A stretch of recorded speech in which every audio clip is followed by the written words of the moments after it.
So now we are going to see the expression for the kinetic energy. Already हम लोग ने क्या क्या स्टडी किया. Now this is a part 2 of this chapter, that is energy के बारे में हम लोग डील कर रहे हैं अभी.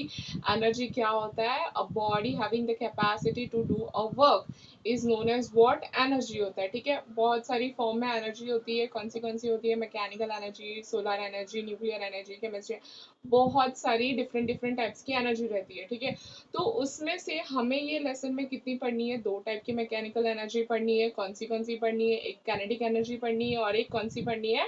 पोटेंशियल एनर्जी पढ़नी है. ठीक है, काइनेटिक एनर्जी का डेफिनेशन फॉर्मूला हम लोग ने ऑलरेडी देख चुके हैं.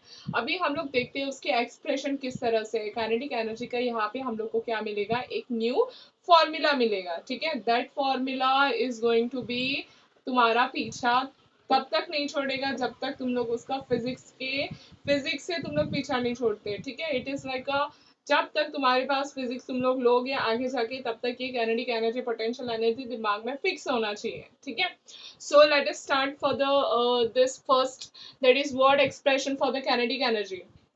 ओके, उसके लिए हम लोग देख लेते हैं यहाँ पे.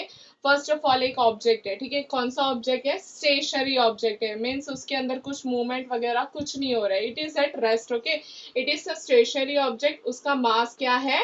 m है. ठीक है, इनिशियल वेलोसिटी उसमें क्या है? कुछ हिल रहा है, कुछ हो रहा है, उसके अंदर कुछ नहीं हो रहा है. एज इट इज वो क्या है? एक स्टेशनरी ऑब्जेक्ट है, इसीलिए उसमें कुछ भी नहीं होगा. दैट इज इनिशियल वेलोसिटी उसका क्या है? u is equal to 0. ठीक है, उसके बाद में मैं यहाँ पे क्या करूंगी? उसके बाद में we are applying some force. ठीक है, अप्लाइड फोर्स क्या हो जाएगा? F. It is denoted by the symbol F. Mass is denoted by the symbol M. Okay, and the velocity is denoted by the initial velocity is denoted by the u is nothing but 0. ठीक है, उसके बाद में जब मैं क्या करूंगी? Force लगाऊंगी ऑब्जेक्ट के ऊपर, वो क्या हो जाएगा? थोड़ा एक्सेलरेट हो जाएगा. वो किससे डिनोट किया है? सिंबल. यहाँ पे एक्सप्रेशन में डिफरेंट डिफरेंट सिंबल्स यूज करेंगे, तो वो पता होना चाहिए कि किसके लिए हम लोग क्या करें, कौन सा सिंबल यूज करें. That is why we are here. ठीक है, देखते हैं क्या क्या है. इसको क्या किया? फोर्स लगाया, अप्लाइड फोर्स किया. फोर्स से क्या हो जाएगा? वो थोड़ा एक्सेलरेट हो जाएगा. उससे वो किसको डिनोट किससे डिनोट किया है? ए से. At the time T. ठीक है, टाइम टी के बाद में उसका वेलोसिटी क्या हो जाएगा? थोड़ा वेलोसिटी चेंज हो जाएगा. मीन्स क्या? यहाँ पे velocity, change in velocity is denoted by the letter V. ठीक है, फिर उसके अंदर क्या हो जाएगा? ये फोर्स अप्लाइड किया, एक्सेलरेट किया, वेलोसिटी आ गया, मतलब थोड़ा स्पीड भी हो गया उसमें. तो ये ऑब्जेक्ट यहाँ से अभी यहाँ पे किधर पहुंच गया? इधर पहुंच गया. मतलब क्या हो गया? वो थोड़ा डिस्प्लेस हो गया. डिस्प्लेस का फॉर्मूला हमें, डिस्प्लेस का सिंबल हमें पता है क्या है?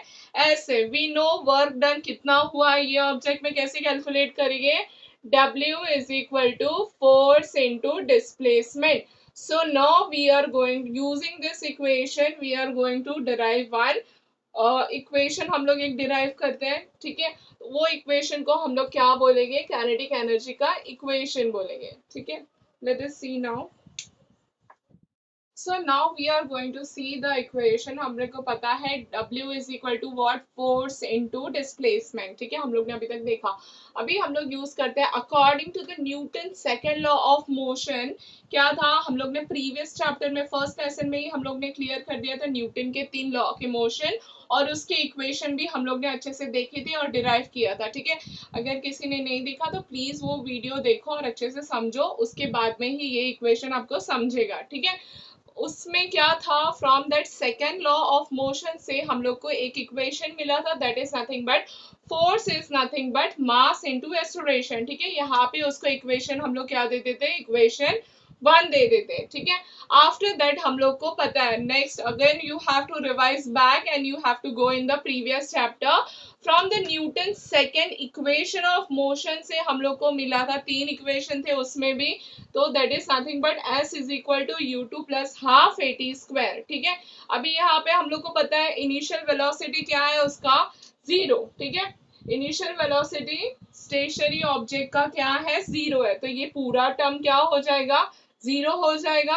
ये एज इट इज रहेगा. ठीक है, यहाँ पे हम लोग ने इंडिकेट किया है. आफ्टर दैट ये क्या करेंगे? इसको हटा देंगे, एज इट इज ये लिख देंगे. We will get a new equation, that is यहाँ पे उसको दे देते हैं सेकेंड इक्वेशन लिख देते हैं. ठीक है, अभी हम लोग को पता है वर्क का फॉर्मूला क्या है, work is equal to force into displacement. अभी यहाँ पे वर्क की जगह पे हम लोग क्या लिखेंगे, मास इनटू एक्सेलरेशन, ठीक है, यहाँ पे लिख दिया।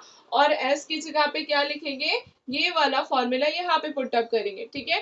तो ये कहाँ से मिला, from 1 and 2, from 1 and 2 we are getting this, ठीक है। Work, the work is equal to, अभी इसको हम लोग क्या करेंगे, इसको हम लोग रीअरेंज करेंगे, okay. After that what we are getting, half आगे आ जाएगा, एम ये यहाँ पे हो जाएगा, और ये ए और ए टी स्क्वायर हम लोग क्या कर दे, उसको होल स्क्वायर ले लेंगे, ठीक है। So now according to the Newton का फर्स्ट इक्वेशन ऑफ मोशन से हम लोग को क्या मिलता है, v is equal to u plus a t, ठीक है। अभी यहाँ पे अगेन u क्या है, u जीरो है, तो यहाँ पे क्या हो जाएगा, जीरो हो जाएगा, ये ए टी सेम रह जाएगा, तो क्या हो जाएगा, v इज इक्वल टू, ये हट जाएगा तो क्या हो जाएगा, ए टी रहेगा, ठीक है। अभी ये वाले टर्म को हम लोग क्या करेंगे, स्क्वायरिंग करेंगे, बोथ साइड, यहाँ पर भी स्क्वायरिंग करेंगे, यहाँ पर भी स्क्वायरिंग करेंगे, तो क्या हो जाएगा, b square is equal to a t square, ठीक है। That will be your equation 4। अभी ये इक्वेशन 4 को इन द प्लेस ऑफ, हम लोग को क्या था, वी स्क्वायर, यहाँ पे ए टी स्क्वायर था, उसके प्लेस पे हम लोग क्या लिखेंगे, अभी वी स्क्वायर लिखेंगे, ठीक है। तो ये इक्वेशन को कहाँ पे पुट करेंगे, in the equation 3, in the place of 80 we are going to write a v square, ठीक है। after that putting what we are getting, w is equal to half mv square, from where, from equation 3 and equation 4 we are getting this equation। as we know kinetic energy is nothing but what, work done on an object by the kinetic energy, ठीक है। kinetic energy is nothing but your work done होता है किस पे, object पे, ठीक है। सो यहाँ पे काइनेटिक एनर्जी हम लोग ने क्या लिखा है, इस इक्वल है किसके, वर्क के, ठीक है। तो अभी वर्क का फॉर्मूला हम लोग को मिला, यहाँ पे क्या है, half m b square. So ये वैल्यू को हम लोग कहाँ पे डाल देंगे, in the place of work we can write this also, half m v square. So kinetic energy का हम लोग को फाइनल एक्सप्रेशन का इक्वेशन मिल गया है, that is kinetic energy is equal to half mv square। so hope you have cleared this whole derivation, जो expression हम लोग ने देखा, प्लीज इसको अच्छे से करना, बिकॉज एग्जाम में ये पूछते ही है, ठीक है। और ये वाला equation there is chances to ask in your MCQs में भी पूछ सकते हैं, और न्यूमेरिकल्स में भी आता है, ठीक है। सो प्लीज बी अच्छे से गो थ्रू हो जाए ये पूरा जो भी पढ़ाया वो आज का, ठीक है। Thank you.